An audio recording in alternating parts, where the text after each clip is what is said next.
In this chilling episode, we delve into the haunting world of two of America's most notorious serial killers, Bill Gunness and Gary Ridgway. Venture into the sinister history of Bill Gunness, the cunning butcher of men, who lured countless victims to their doom in her Indiana murder farm. Next, we explore the dark saga of Gary Ridgway, better known as the Green River Killer, whose heinous crimes haunted the Pacific Northwest for 2 decades. Tonight on Newsworthy, 2 words and 2 question marks.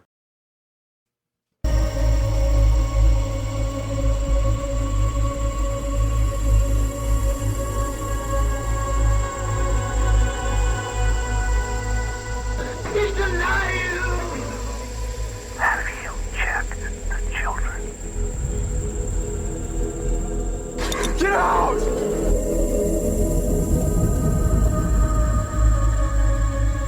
You have scoured the podcast world and finally found us, Newsworthy with Steve and Jerry, where we delve into all things mysterious, macabre, or out of this world, and decide if they are truly newsworthy. 2 words and 2 question marks.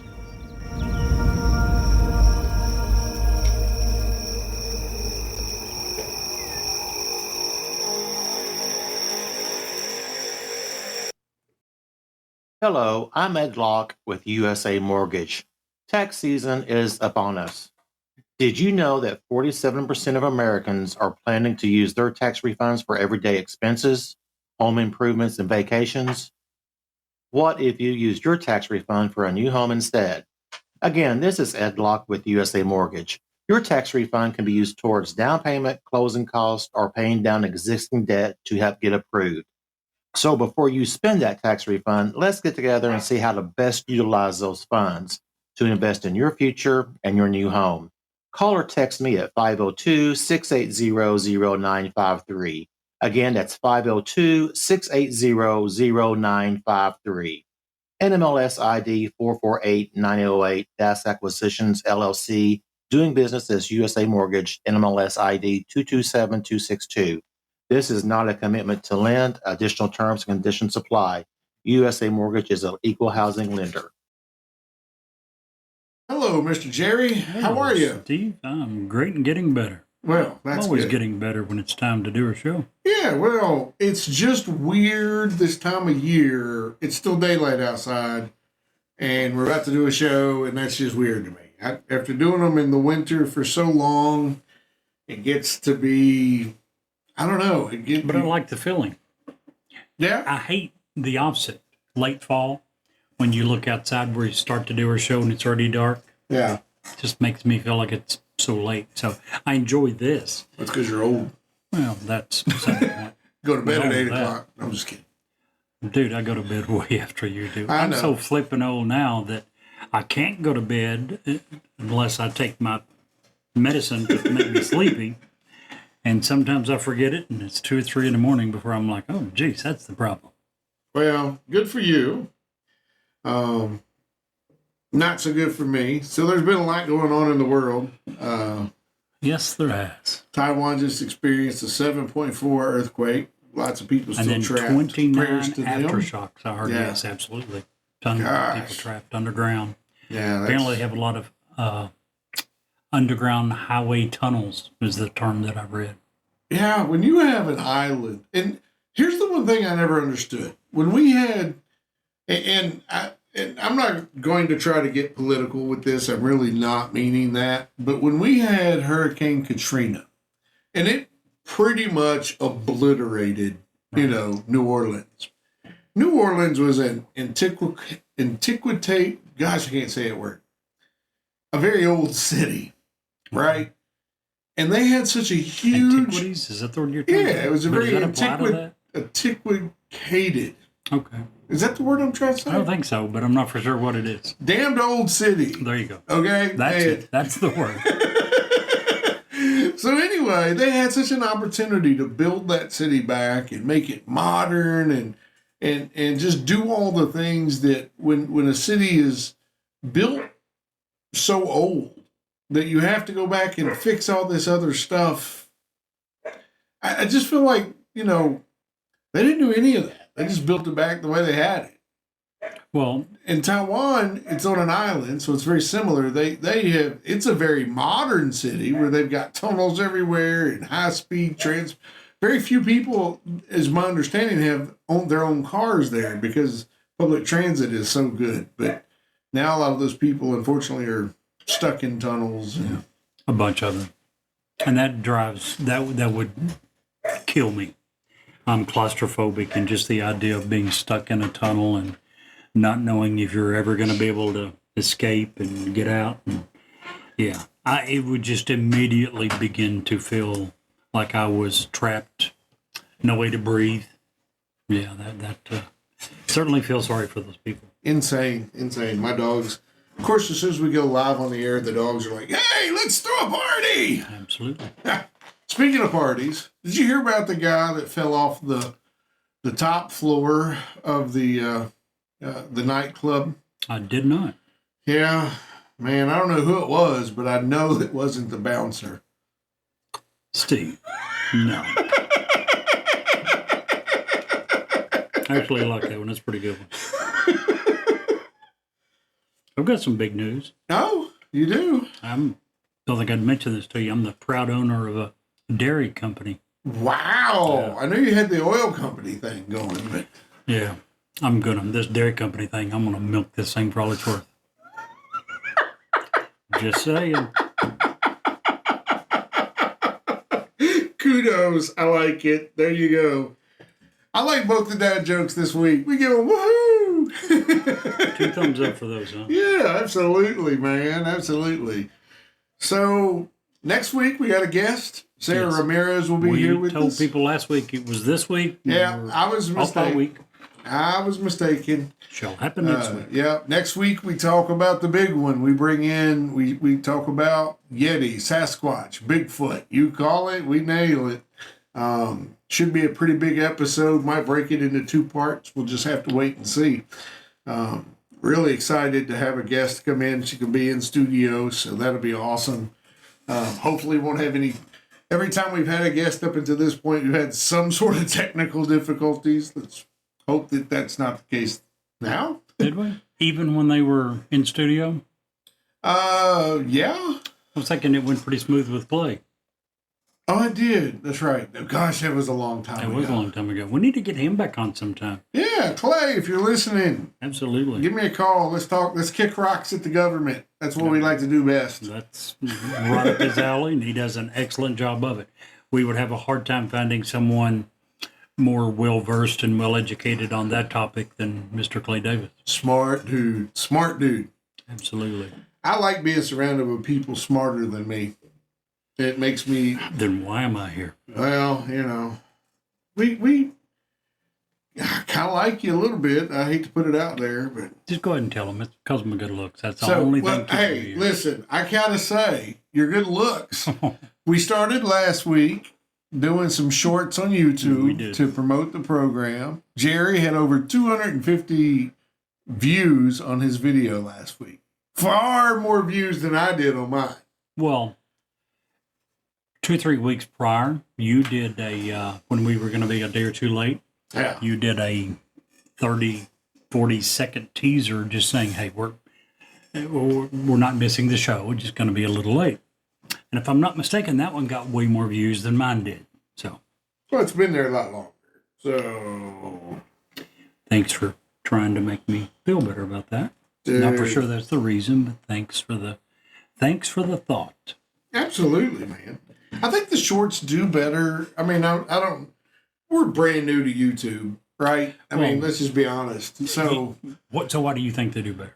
well, they're shorter. I mean, I did the bonus last week. It did very. That's not the biggest reason. what That's do you part think? of it.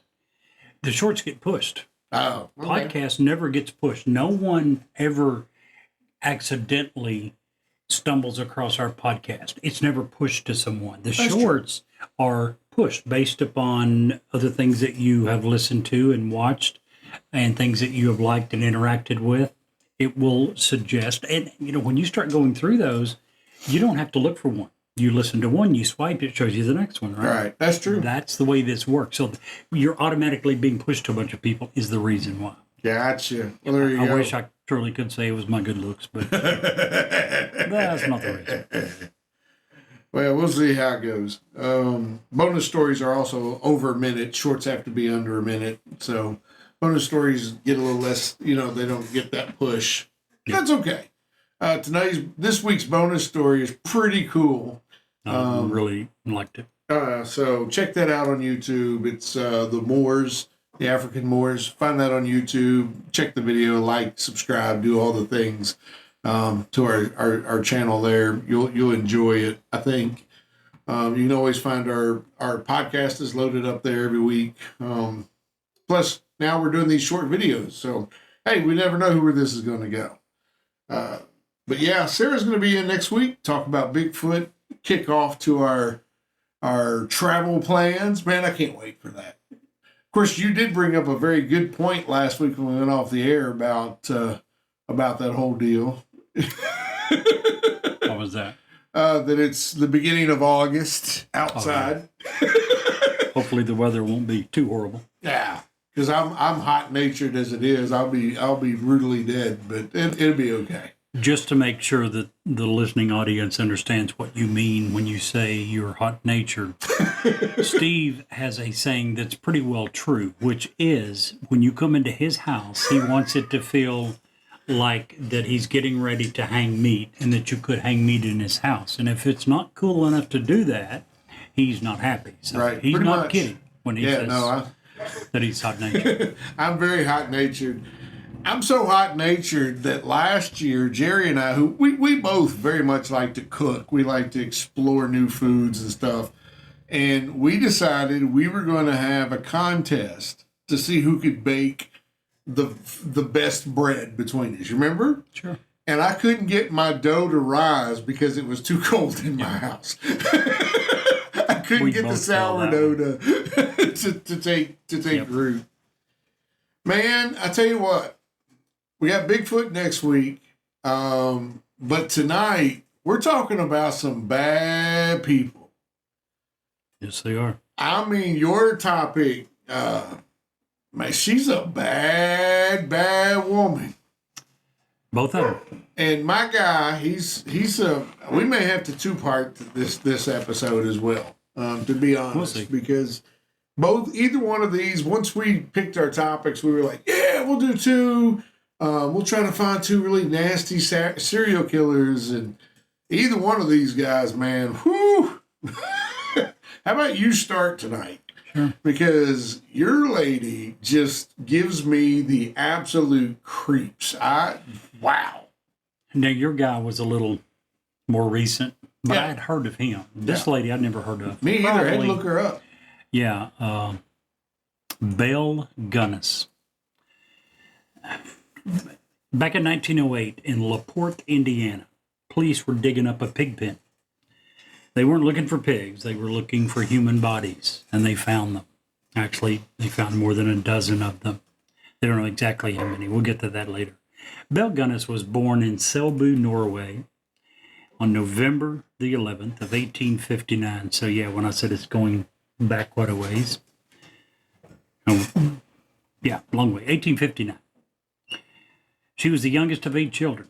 Much of her life is a mystery, but it is known that she was raised in pretty much abject poverty. At the age of 14, she began working for neighboring farms, trying to save enough money to get to New York City. She had an older sister that had already made the trip. And in 1881, at the age of 22 years old, she did, in fact, make the trip alone. And after she got here, she then traveled to Chicago to join her sister, Nellie, who had immigrated several years earlier. In Chicago, while living with her sister and brother-in-law, she worked first as a domestic servant and later as a butcher in a butcher shop. That's a skill that she's Yeah. going to need later. Yeah. Not a very Foreshadowing. common career for a young woman, but as Steve just mentioned, the term butcher would absolutely follow her. Now, Belle was somewhere between 5'8" and 6 foot. She weighed somewhere between 210 and 250 pounds. Did not appear to be obese or anything close. She appeared to be quite strong physically. The best description that I would give of her is this woman was built like an NFL linebacker. Is that fair to say, Steve? You say Yeah. pictures. This was a large muscular, strong woman. In 1884, she married a gentleman by the name of Mads Sorensen, and they owned a candy store, which later burned to the ground. And their home had also burned down, and in both instances, they obtained substantial insurance payouts. Now, during their marriage, they had 4 children. And while they were infants, the younger two, Caroline and Axel, died of what medical doctors said was inflammation of the large intestines. Now, the symptoms of this disease include nausea, cramping, and abdominal pain, all of which are also consistent with arsenic poisoning. Mads Sorensen, her husband, soon died as well. His actual cause of death was listed as heart failure, although this was preceded by symptoms very similar to those of strychnine poisoning, and he conveniently died on July 30th of 1900, the exact day and the only day that 2 of his life insurance policies overlapped. One was ending that day, the other one beginning. And in case you were wondering, yes, she absolutely collected on both policies. Now, with the insurance money she got from his death, she moved to LaPorte, Indiana, and she bought a pig farm. And LaPorte is in northwest Indiana. Keep in mind, she moved from Chicago, and LaPorte is only about 70 miles from Chicago. On April 1st of 1902, she married her second husband, Peter Gunnis, who was a widower with 2 young children.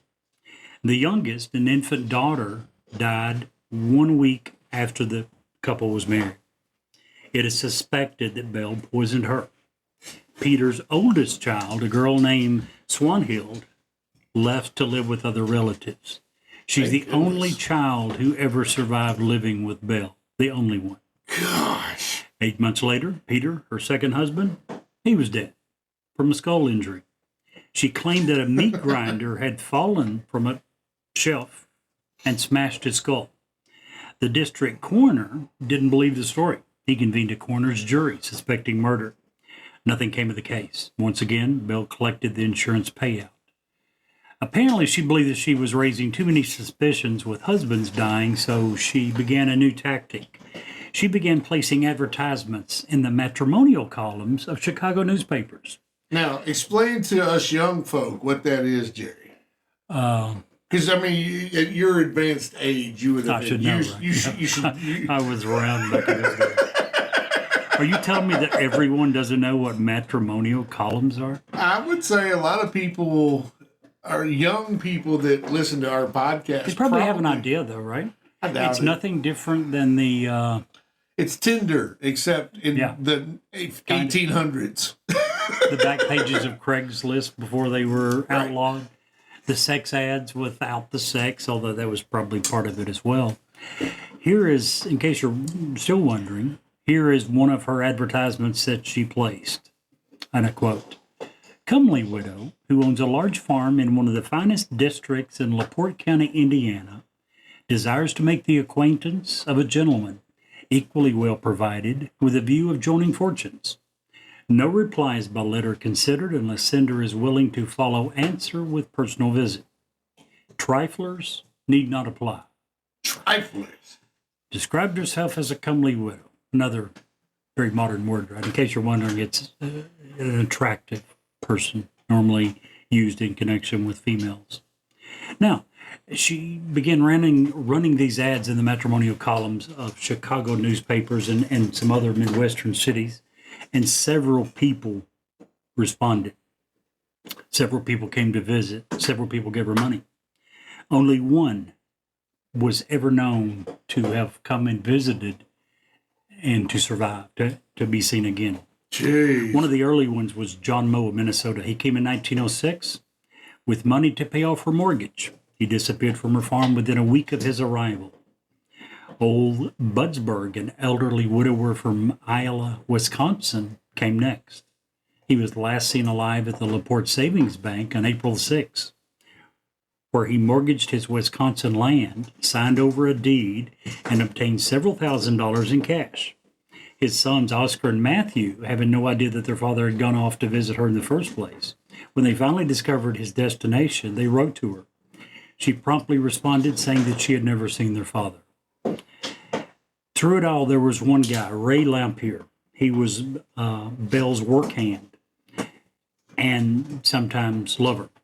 He did anything that Belle asked of him. He seethed with jealousy whenever a new suitor arrived at Belle's door.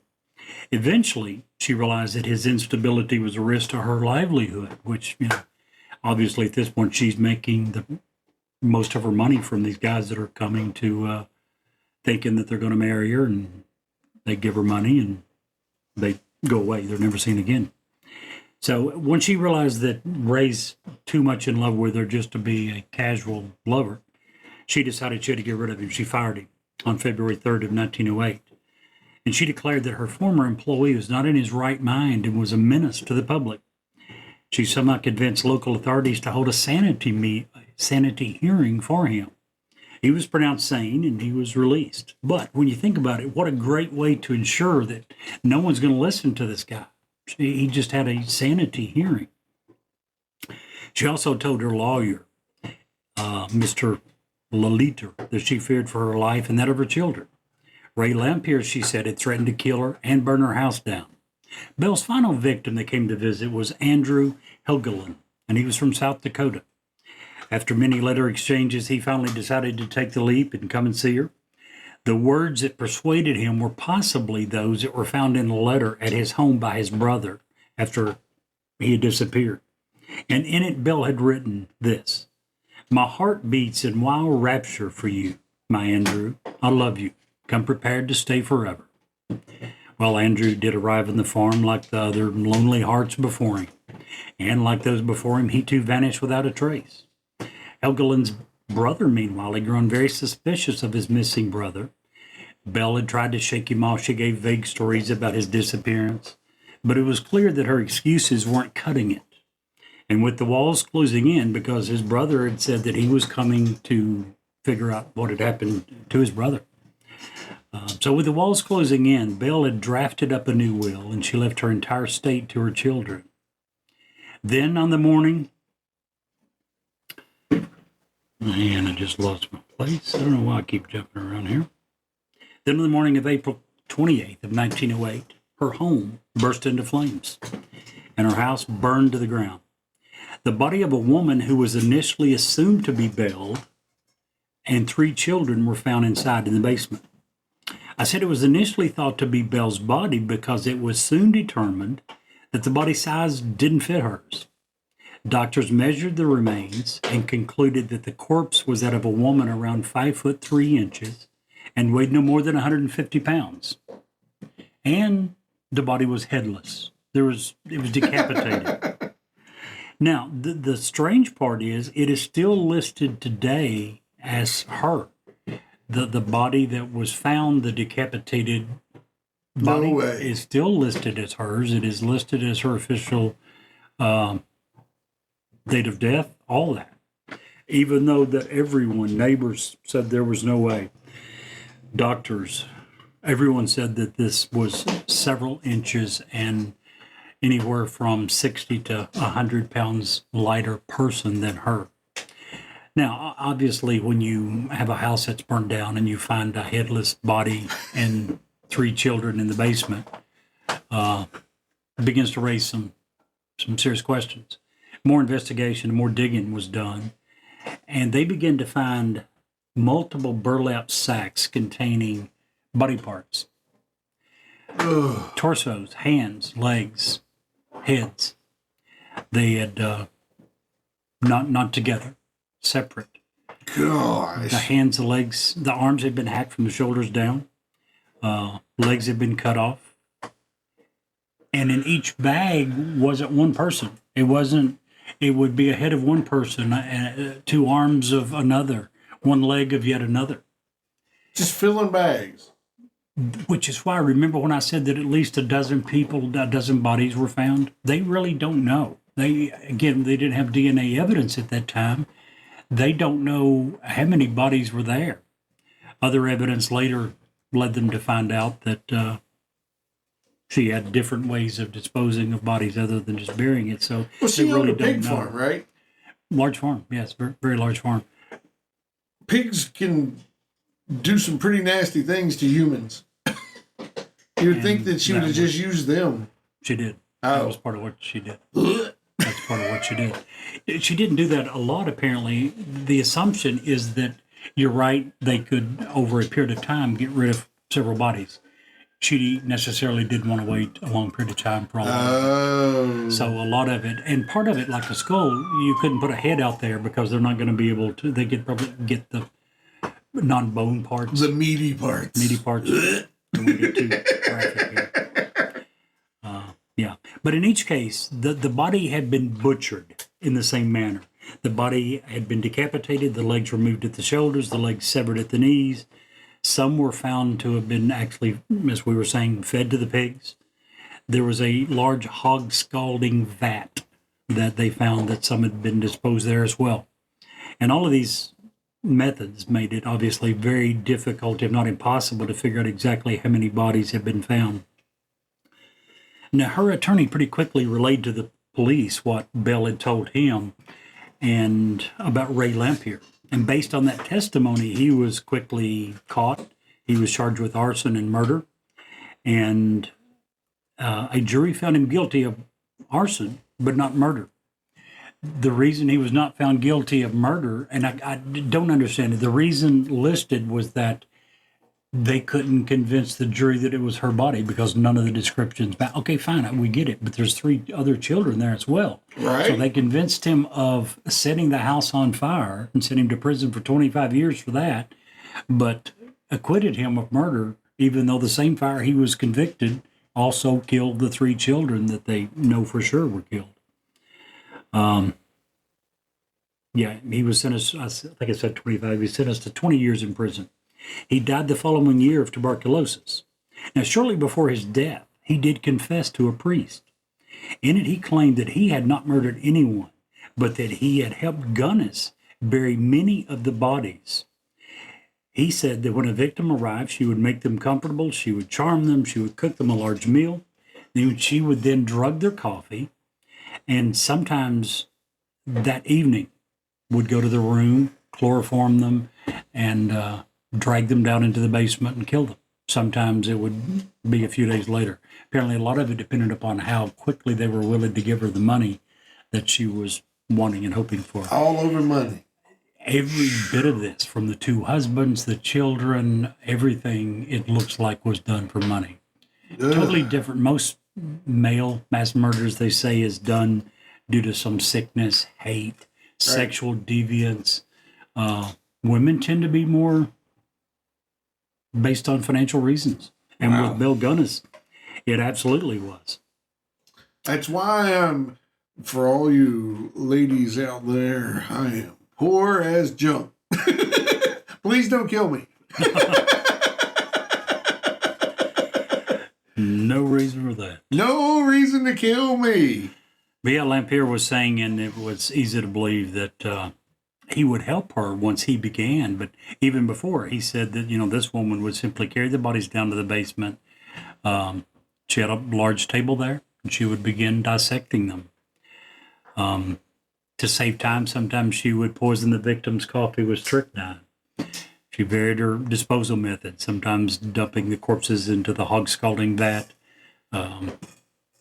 We mentioned some of the others. I don't want to keep going into that. It gets pretty graphic. But, yeah, she would had her ways of using the hog pens and the hogs in different ways to conceal bodies. Anyone ever watched the TV show on HBO, Deadwood? Yes, Woo's Pigs? absolutely. Now, Lampier also cleared up the mysterious question of the headless woman that was found. He said that Gunnis had lured this woman from Chicago on the pretense of hiring her as a housekeeper only days before that she decided to make her permanent escape from LaPorte.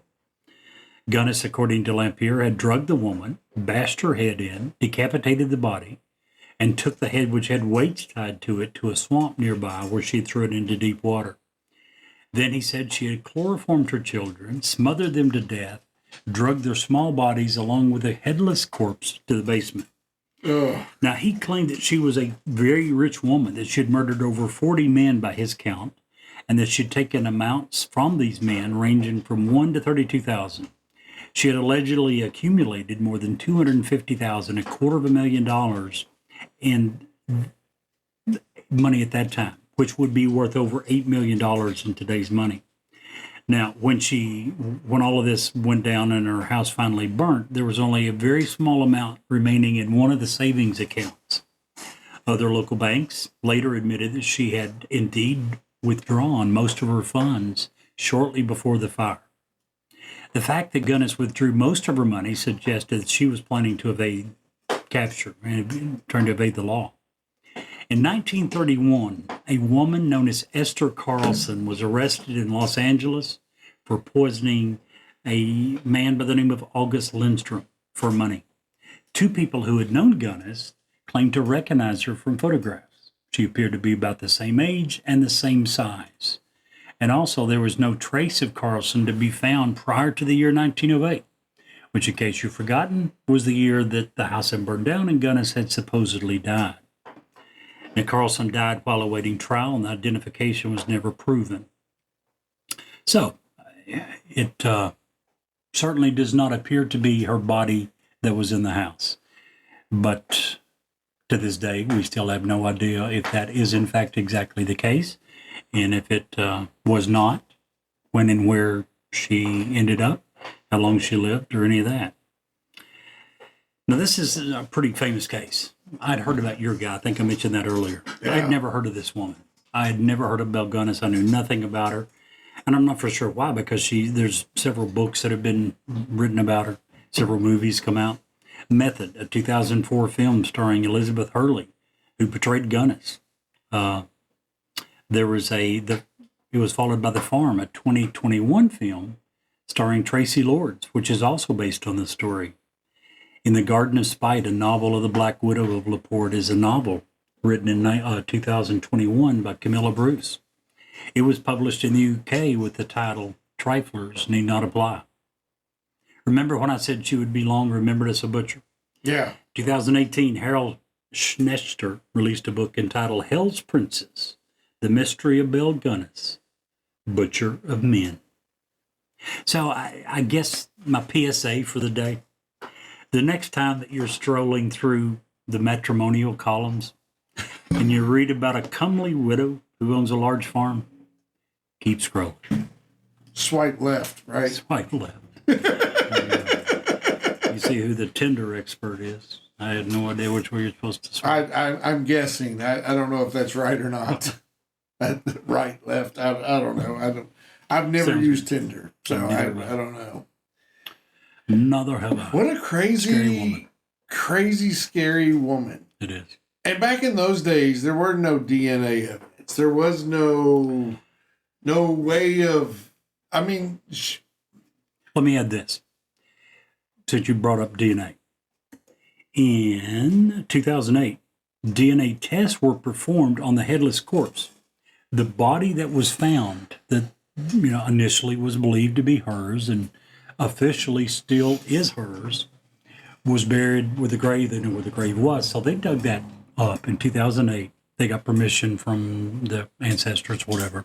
They dug it up. They were able to perform DNA tests. They had also found some letters that she had written to some of these suitors and attempted to use those to compare the DNA evidence. The letters were too old for them to get a sample from, so they could not determine. I don't know that it matters. This was not her body. It just was not her body. No way. Insane. Just crazy.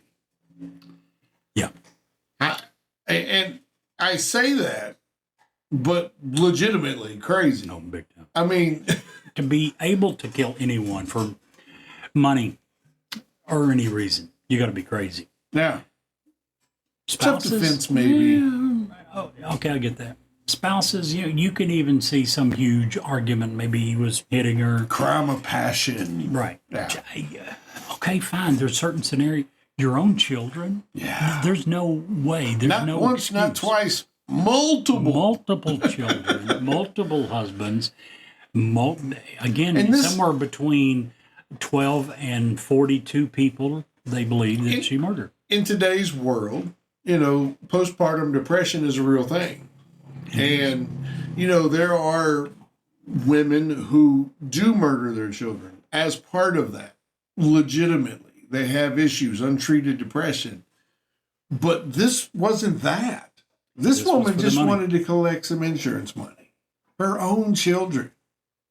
That's insane. And if you were struggling to put food on the table, not that it makes it okay, it doesn't. This woman was rich. Yeah, This woman by was a their standards. multi-millionaire in Yeah. today's money. So, yeah, and still doing it.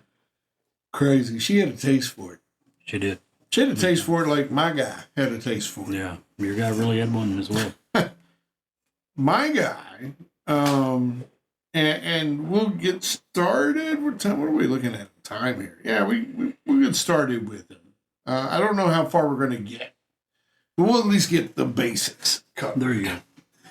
So, my guy, who's Jerry had mentioned, is actually still with us. State Yes, of he is. Oregon and or Washington. Is it Washington or Oregon? Utah. No, that's not right. That's not right. Yeah, Washington. The state of Washington is still actually paying to keep this guy alive. They're paying to feed him, to clothe him, to medicate him. If you live in the state of Washington, your tax dollars are helping keep this man alive. But why did they make that deal with him? Oh yeah, I'm not saying they're all wrong. we'll get there, but I totally agree. And in a lot of cases, a deal like this actually lends to a worse life for him, I agree. as opposed to Totally agree. solitary confinement of death row, where he's treated like a king. And makes him live much longer to Oh, yeah. face the punishment. Yeah, To me, the exactly. other's too quick. Exactly. Who are we talking about? Born February 18th in 1949 at the ripe old age of 75 now in Salt Lake City, one Gary Leon Ridgway was born. And Gary Ridgway is convicted of, he was actually convicted of 7 murders. But has went on to admit that he has claimed the lives of at least 49 women.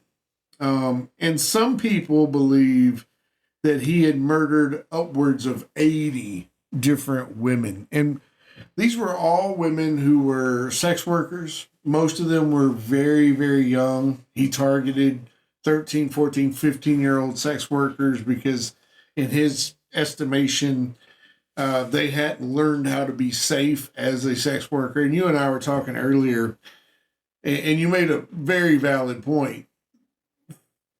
Folks who are selling their body for money are already living a really crappy life.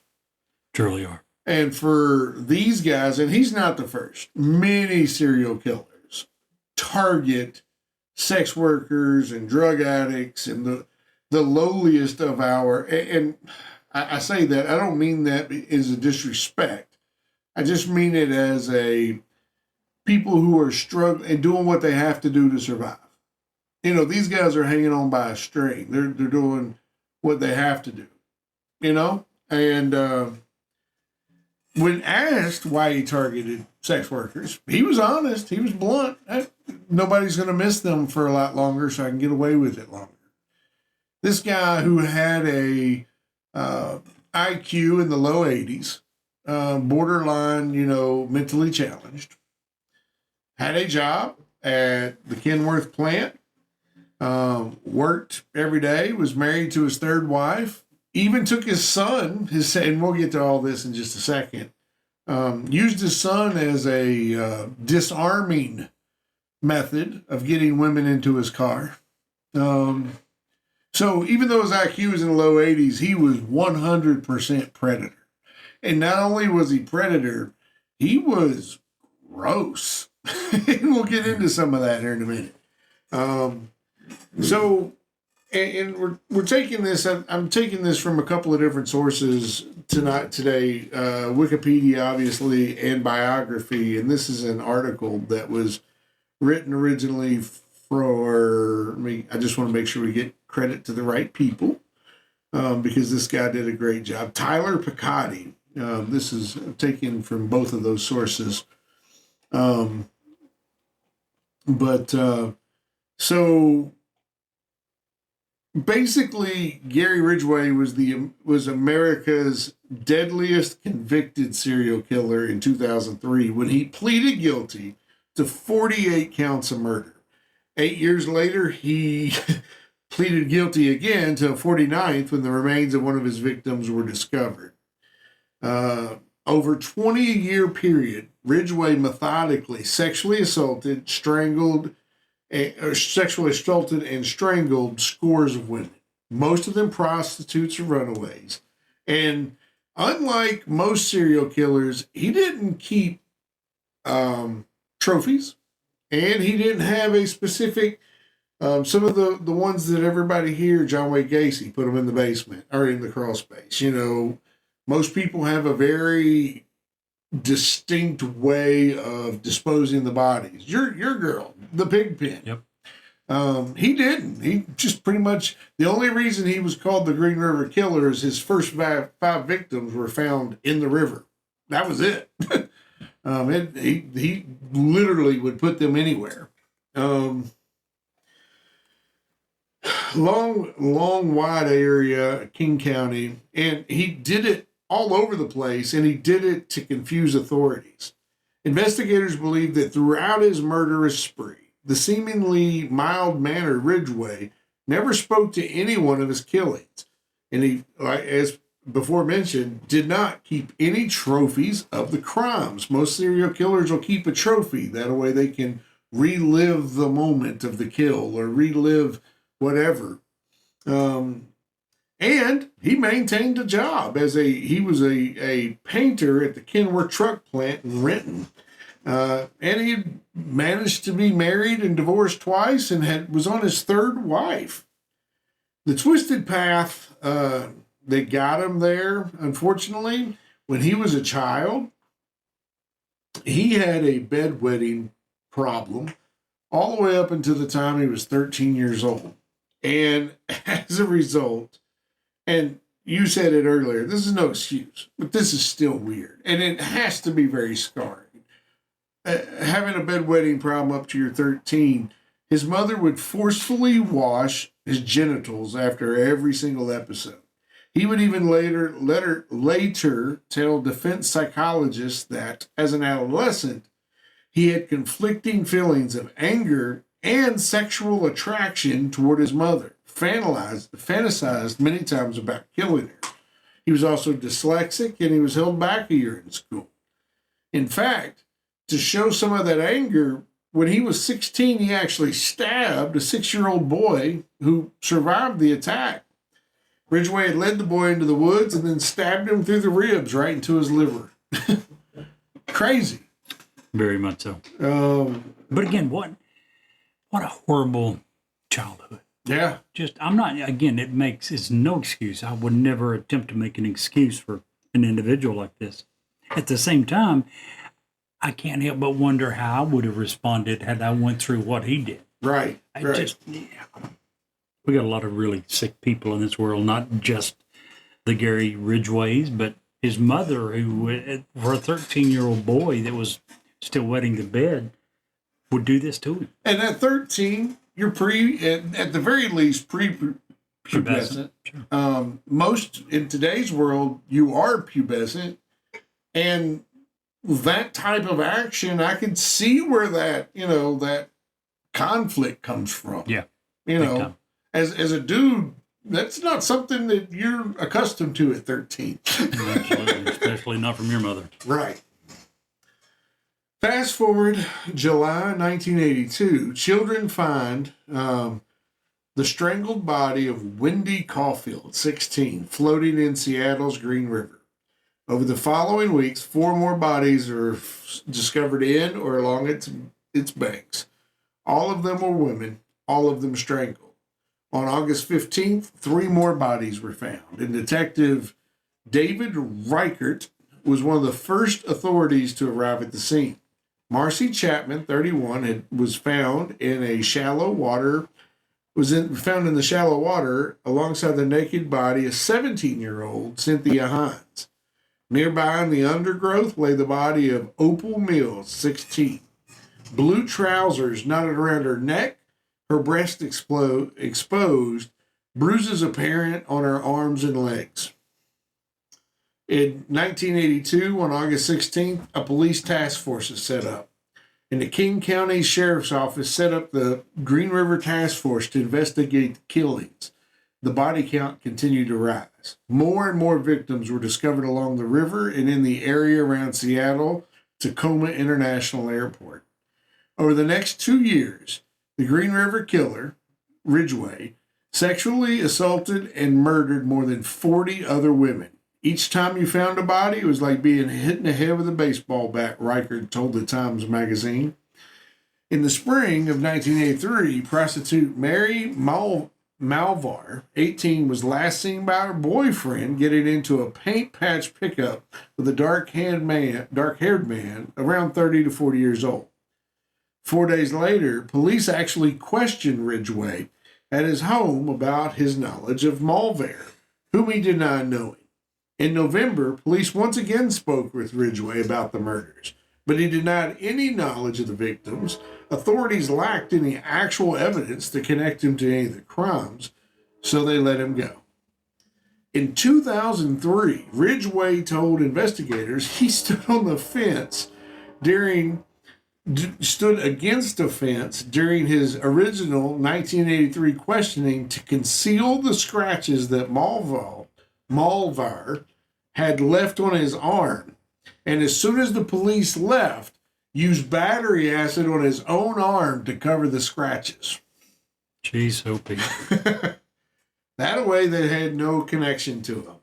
It was also, he admitted on many different times that during the course of murders, because Ridgway's not a big dude for a dude's sake, he would get injured in the process of killing these women when they would fight back. He would claim workman's comp at work and take time off. That way it was documented, and he had a reason to go to the doctor and be fixed for whatever injury he took or had as a result of his crimes. In 1984, May of 1984, already a person of interest due to his known association with area prostitutes, Ridgway was contacted by police with the supposed intention of assistance. He even took a polygraph test in which he denied killing any women and passed it. Yep. In 1986, the police talked with Ted Bundy, another known serial killer, with very few reliable leads in the Green River Killer case.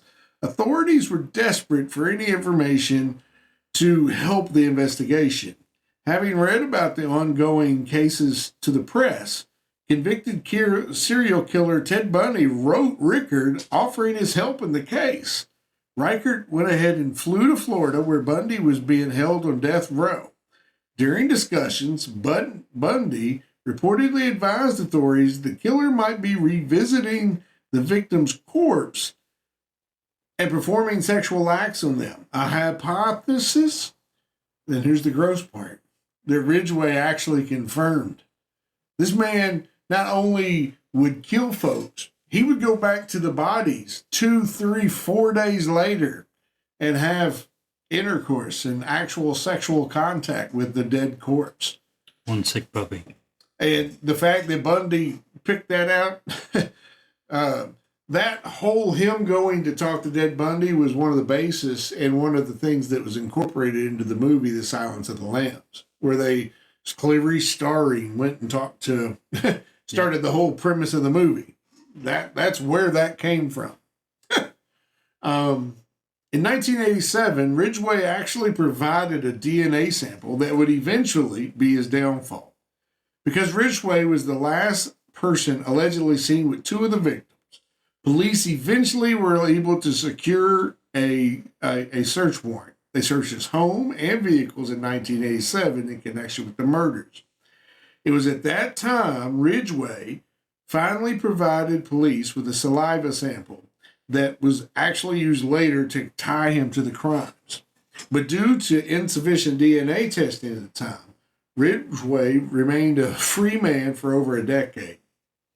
Finally, in March 2001, DNA testing was finally expanded and connected Ridgway to 3 of the murders. The new techniques and forensic testing at their disposal, they had taken this, basically they put a cotton ball in his mouth, took the cotton ball out, put it in a package and froze it until a decade later. And it was basically a last-ditch effort. Right. Because they didn't know on the frozen cotton ball if it would the DNA would even still be viable. But he didn't have a lot to work with.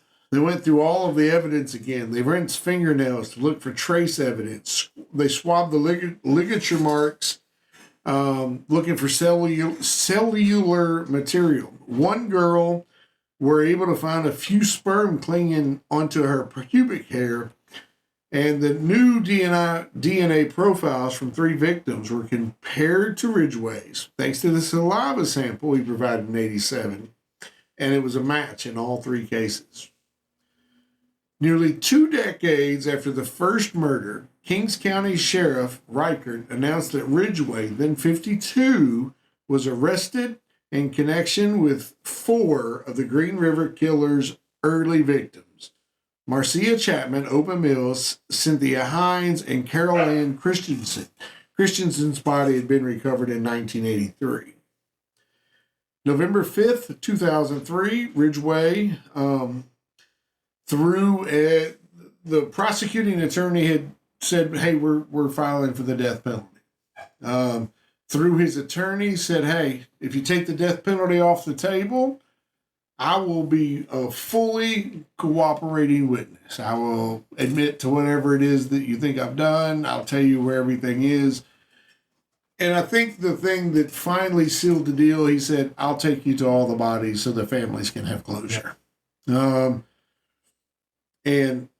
to his credit, for the next 6 months, that's exactly what he did. He spent 6 months in an interrogation room, 6 months showing authorities all of the bodies, and they had no idea it was that many. They had found, he took them to bodies and remains that they didn't even know they were missing. He said, truthfully, I killed so many women, I've had a hard time keeping them all straight. And they believe that he probably didn't remember every single one. Not that he intentionally left them out. Just that, and that's why they said the number could be up to 80, as opposed to the 49 that he actually did. This wasn't a kill for, he didn't put it wasn't a spur of the moment type killer. He actually would actually, in several cases, he would pick up the prostitute, go through the date, and I'm using air quotes, and then let them go so that they would trust him the next time he came, so he could take them home and take more time with them, if you will. I know that sounds gruesome. In one case, he picked up a prostitute. He had a 7-year-old son at the time with him in the back seat. He picked up the prostitute. They went to this isolated area. He told his son to stay in the truck. They went into the woods, just passed out of the view. He had sex with the lady and then strangled her from behind using her own pants. And then left her body, took his son, dropped his son off, and came back for the next several days and not only buried and took care of the body, but had further relations with the corpse. This is one crazy, twisted young man. Very much so. So in December 2003, Ridgway is finally sentenced. He's in front of a judge. For his crimes, King County Superior Court judge sentenced Ridgway to 48 consecutive life sentences with zero possibility of parole. Ridgway was arraigned on a murder charge at the King County Regional Jail in Kent, Washington. He pled guilty. In 1982, he also pled guilty to the 20-year-old the killing of 20-year-old Rebecca Marrero. He received a 49th life sentence in prison. He had previously confessed to killing her in his 2003 plea deal that had spared him the death penalty, but police elected not to charge him at the time because they weren't able to provide conclusive evidence. Finally, as part of the original plea deal, they found her remains thanks to him leading them to her, and they were able to charge him for the next one. Here's the weird part. In April of 2020, Ridgway almost was released from prison due to the pandemic, but the Supreme Court of Washington 5-4. Now, I want to know who the 4 justices are that decided that was going to be a good idea to reject a lawsuit claiming for the release of thousands of eligible inmates to stop the spread of COVID-19. One of those inmates was Ridgway. First of all, I want to know who the 4 were that thought that was even a remotely good idea. And who the person in the penal system that decided to, that Gary Ridgway guy, we could put him in this group of other people that we could release for COVID. I hope that they're no longer working at the penal system. One would certainly hope. So anyway, back in December, as recently as December 19th here of 2023, police identified yet another Ridgway victim. This victim was only known as, unfortunately, Bones number 17. And she, due to DNA testing, was the young lady known as Lorianne Reposnick. I think that's how you say that. Reposnick? That's right. With the help of DNA testing. Reposnick had ran away from home in Lewis County at age 15 in 1982, was never seen again. Her remains were one of the 2 sets discovered in Auburn, Washington in 1985. Ridgway had told authorities and that was all the way up on the other side of Seattle, he had actually taken 2 of the bodies up there to throw off the case. Now, Ridgway had a very low IQ, but he wasn't stupid. He knew that the authorities had figured out that there was a serial killer. In fact, on one body, he had taken things from his kitchen and posed the body in a different way with some, I want to say she had a bottle of wine on her stomach, a couple of fish, frozen fish, and just staged the body in an awkward way to throw the authorities off. So Weird. Very weird. And we could get into the details of some of the gross and but his whole thing was strangling. It was a power thing for him, I think. Crazy. Yep. Just insane to me. And that is a very, very, very, very, very shortened version of Gary Ridgway. Now he's currently, like I said before, at Washington State Penitentiary that's in Walla Walla, Washington.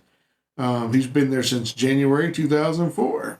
So, With no chance of getting out. yeah, it says, oh, wait, I'm sorry. I lied to you. It says that on May 14th, 2015, he was transferred to USP Florence High, a high secure federal prison in Cannon City, Colorado.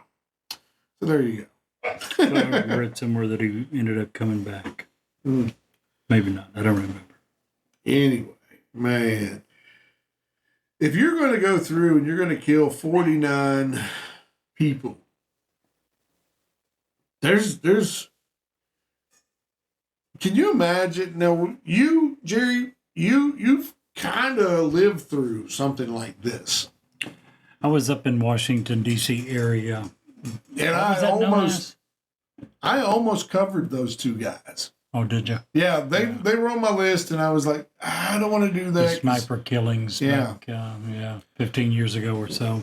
And the only reason I bring that up, and you don't have to answer if you want, but I'm trying to put myself in the mindset of what it would be like to live in an area with an actual active. Well, it was very scary. Yeah.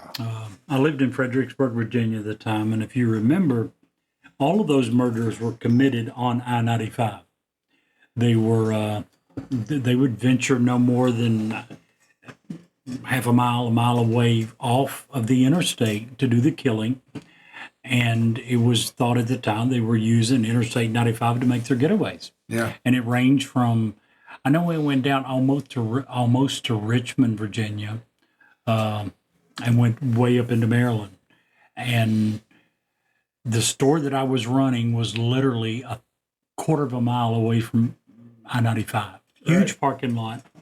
In the middle of it, there was one day when 5 different officers, federal officers, I met that was parked in that parking lot that came over and wanted to use the restroom or something, and ended up talking to them, and they ended up telling me who they were. Yeah.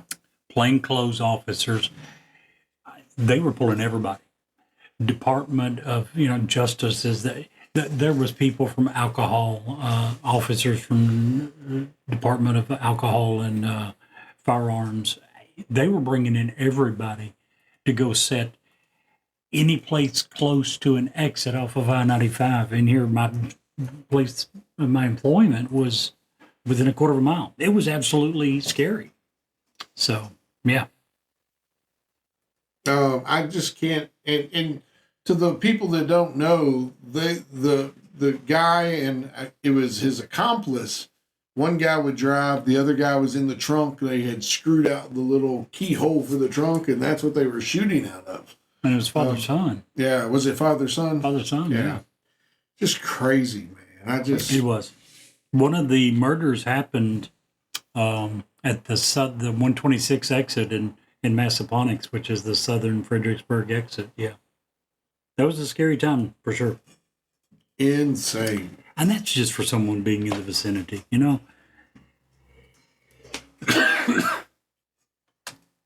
Can't imagine what it would be like for someone that actually interacted with one of these crazy people. There's some crazy individuals in the world, and this guy, Gary Ridgway, is up there. Yeah. When you read about the number of offenses, the things he was doing to the bodies afterwards. Again, an IQ in the low 80s, mentally challenged probably, but still smart enough to do all of these things. When was it they first arrested him or began to talk to him? Early 80s, right? Yeah. Twice. 20 years later. Yeah, he passed the polygraph test. I talked to him once about the one girl who he leaned up against the fence to cover her scratches. Yeah.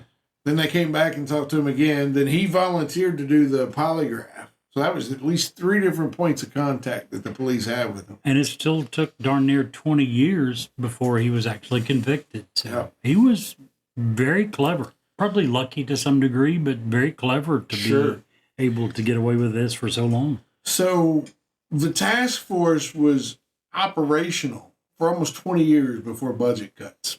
That just shows you how intense they were trying to search. To the cost of over $15 million had been devoted to catching this guy, getting him off the street. And is that price too high?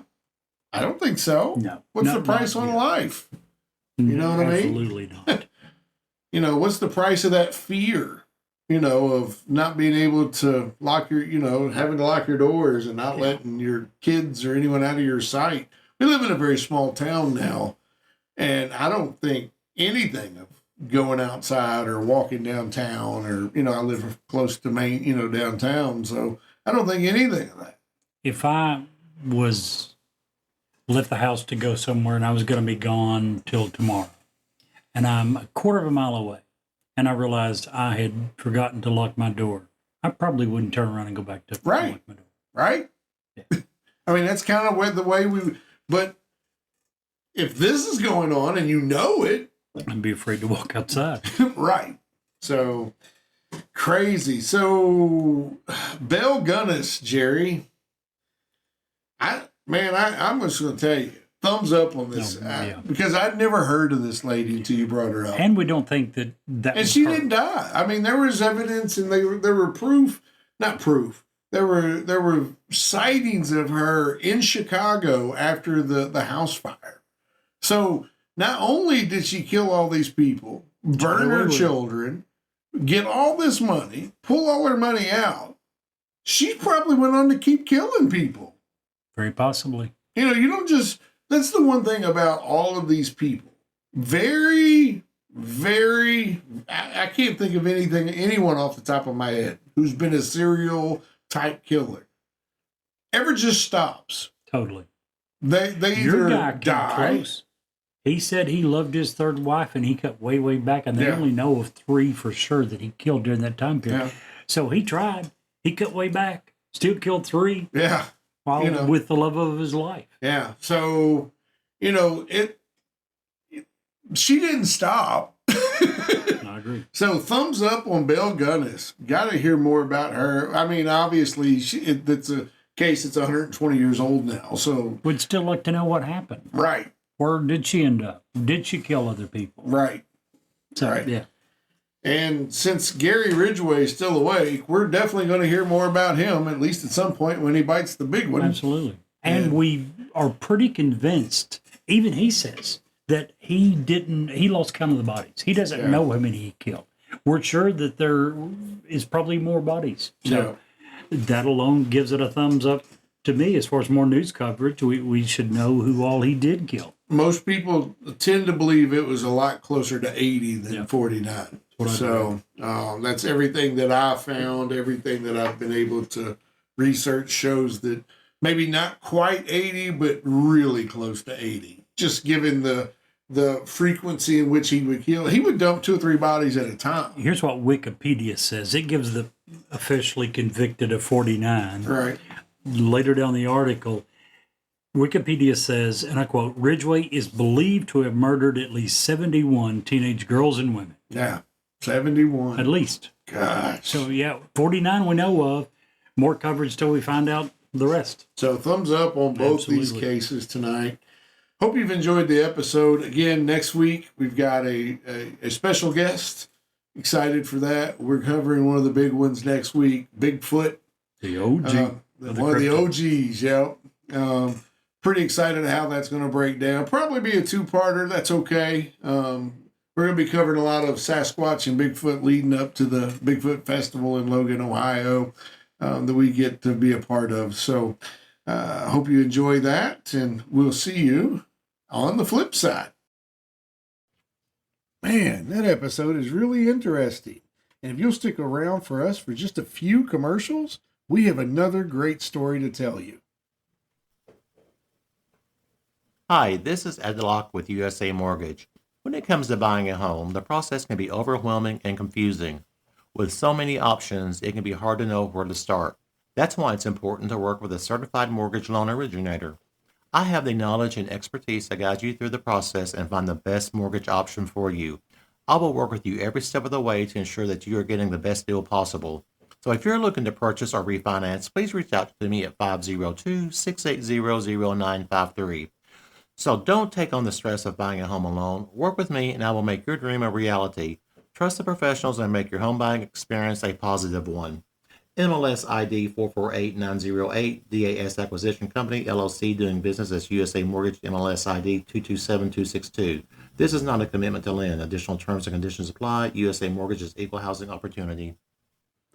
If you want us to review or rate your product on air, if you have suggestions for new episodes, awesome ghost stories, or anything else, please reach out to us. Our email address is newsworthywithsteveandjerry@gmail.com. Our text number is area code 540-709-1318. And now, back to the story. The Moors were a group of North Africans who conquered and ruled Spain for nearly 780 years, from 711 to 1492.